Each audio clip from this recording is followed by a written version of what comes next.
The Second Battle of Ream Station was fought during the Siege of Petersburg in the American Civil War on August 25, 1864, in Dinwiddie County, Virginia. A Union force under Maj. Gen. Winfield S. Hancock began destroying part of the Weldon Railroad, which was a vital supply line for Gen. Robert E. Lee's Confederate Army in Petersburg, Virginia. Lee sent a force under Lt.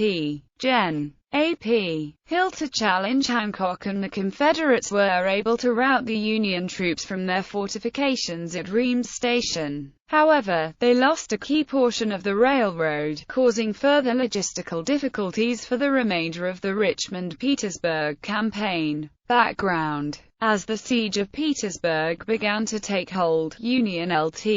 Gen. Ulysses S. Grant continued to look for ways to sever the railroad links supplying the city of Petersburg, Virginia, Confederate Gen. Robert E. Lee's army, and the Confederate capital of Richmond. One of these critical supply lines was the Weldon Railroad, also called the Petersburg and Weldon Railroad, which led south to Weldon, North Carolina, and the Confederacy's only remaining major port, Wilmington, North Carolina. In the Battle of Jerusalem Plank Road, Maj. Gen. Winfield S. Hancock's Second Corps was able to destroy a short segment of the Weldon before being driven off by the Third Corps of Gen. Robert E. Lee's Army of Northern Virginia. In the Battle of Globe Tavern, Maj. Gen. Governor K. Warren's Fifth Corps with reinforcements from the Ninth Corps destroyed miles of track and withstood strong attacks from Confederate troops under Gen. P.G.T. Beauregard and Lt. Gen. A.P. Hill. This Union victory forced the Confederates to carry their supplies 30 miles by wagon to bypass the new Union lines that were extended farther to the south and west. However, this was not yet a critical problem for the Confederates. A member of Lee's staff wrote, "Whilst we are inconvenienced, no material harm is done us. General Grant wanted the Weldon closed permanently." Destroying 14 miles of track from Warren's position near Globe Tavern as far south as Rowantee Creek north of the town of Stony Creek. He assigned the operation to Hancock's Second Corps, which was in the process of moving south from their operation north of the James River at the Second Battle of Deep Bottom. He chose Hancock's Corps because Warren was busy extending the fortifications at Globe Tavern. Although his selection was of troops exhausted from their efforts north of the James and their forced march south without rest, Hancock himself continued to suffer lingering effects from his wounds at the Battle of Gettysburg in 1863. Grant augmented Hancock's corps with the cavalry division of Brig. Gen. David M.C.M. Gregg. Gregg's division departed on August 22, and, after driving off Confederate pickets, they and the 2nd Corps Infantry Division commanded by Brig. Gen. Nelson A. Miles destroyed the railroad tracks to within 2 miles of Ream Station. Early on August 23, Hancock's other division, commanded by Brig. Gen. John Gibbon, occupied Ream Station, taking up positions in earthworks that had been constructed by the Union cavalry during the Wilson Couts raid in June. The earthworks were constructed in a partial ellipse with an opening facing to the east, and although they had degraded and were partially filled with water, Hancock's men made little effort to improve them. Robert E. Lee considered that the Union troops at Ream Station represented not only a threat to his supply line, but also to the county seat of Dinwiddie County. If Dinwiddie Courthouse were to fall, the Confederates would be forced to evacuate both Petersburg and Richmond because it represented a key point on the Army's potential retreat route. He also saw an opportunity that he could impose a stinging defeat on the Union Army not long before the presidential election in November. Lee ordered Lt. Gen. A.P. Hill to take the overall command of an expedition that included 2 cavalry divisions of Maj. Gen. Wade Hampton's cavalry, Maj. Gen. Cadmus M. Wilcox's division, part of Maj.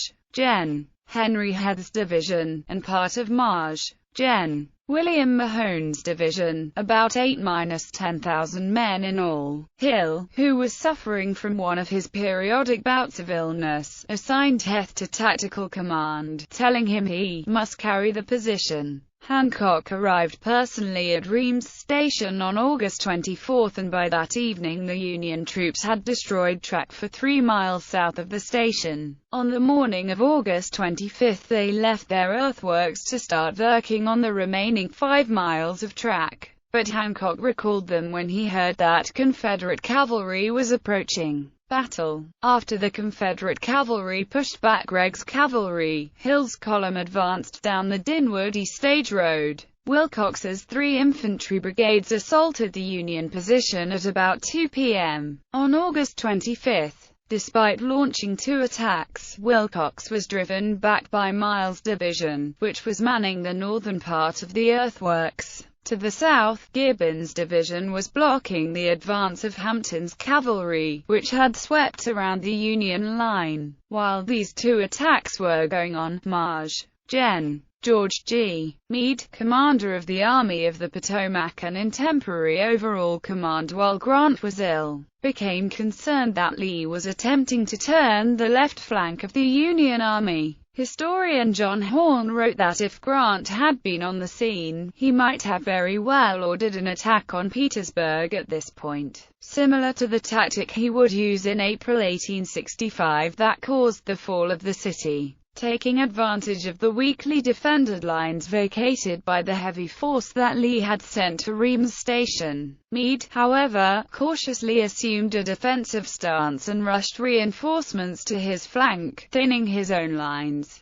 The only point that Meade did not reinforce was the sector commanded by his trusty subordinate Hancock. Assuming that Hancock would hold the line with his existing resources, Confederate reinforcements from Heth's and Mahone's divisions arrived while the Confederate artillery under Col. William Pegram softened up to the Union position. The final attack began around 5:30 p.m. by 6 brigades against Miles' position, and it broke through the northwest corner of the Union fortifications, although the Union defensive fire was fierce enough to keep the Confederates at bay. Suddenly 2 Union regiments panicked and bolted for the rear, opening a gap. Miles ordered his reserve brigade under Col. Horace Rugg to close the gap, but to his astonishment, Rugg's men fell prone and refused to open fire. Heth personally led the charge through the earthworks, tussling with Sergeant Thomas Minton of the 26th North Carolina about who would carry the colors forward.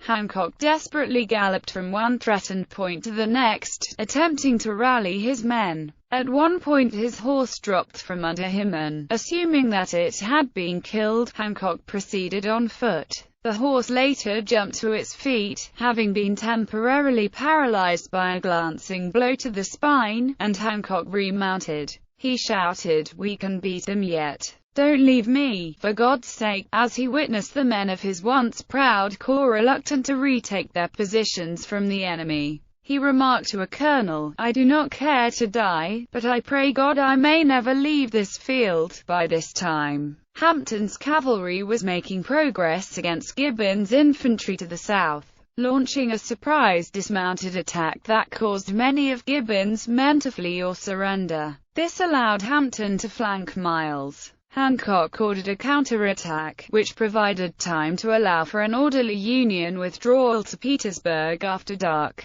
Aftermath. The agony of that day never died from that proud soldier, Hancock, who, for the first time, saw his lines broken and his guns taken. Col. Charles H. Morgan, Hancock's Chief of Staff. Union casualties were 2,747, Confederate casualties were 814. Although the Confederates had won a clear victory, they had lost a vital piece of the Weldon Railroad, and from this point on they would be able to transport supplies by rail only as far north as Stony Creek Depot, 16 miles south of Petersburg. From that point, supplies had to be unloaded and wagon trains would have to travel through Dinwiddie Courthouse and then on the Boydton Plank Road to get the supplies into Petersburg. The South Side Railroad was the only railroad left to supply Petersburg and Lee's army. Grant and Meade were generally satisfied with the results of their operations against the Weldon Railroad,